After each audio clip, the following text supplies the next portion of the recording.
Tunisia's powerful union rejects President Said's dialogue proposal. Tunisia's powerful trade union UGTT has refused to take part in a limited dialogue proposed by President Kais Saied with the aim of rewriting the constitution and founding a new republic. In a statement released on Monday, the union said it will not take part in any national dialogue under the format proposed by Saied.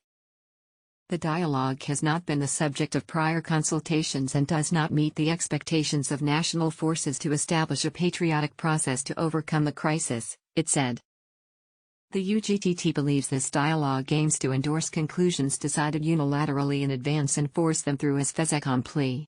For the Trade Union Center, not only is this dialogue not likely to get the country out of the crisis, but it risks aggravating and prolonging it.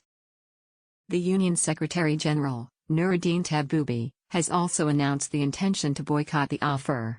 This dialogue is not up to the crisis that Tunisia is experiencing and does not show a better future, Taboubi said.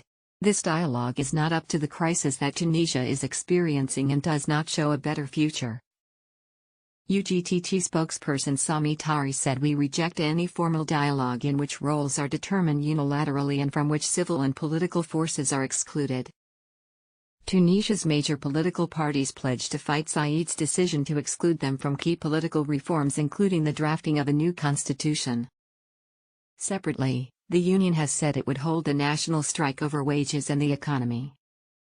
Said's power grab on July 25, 2021 was welcomed by many Tunisians tired of a frequently deadlocked post-revolutionary democracy.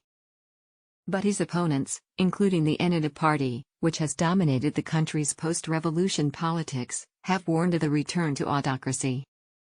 The 2014 constitution was the result of intense negotiation among political parties and civil society bodies, but Saied has rejected calls for a similar inclusive dialogue, saying those who opposed his measures should be banned from discussion on Tunisia's future.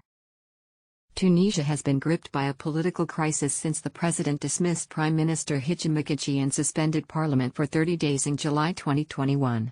The Tunisian president said at the time that his decision was meant to save Tunisia, the state, and the Tunisian people, in the midst of growing public anger and protests against the government's handling of the COVID-19 pandemic. His opponents have slammed the move as a coup, while rights groups have warned that the country could be sliding back into autocracy. Nearly 2 months later, Saied appointed Naila Bouden-Ramadan, a little-known university professor, as the country's prime minister.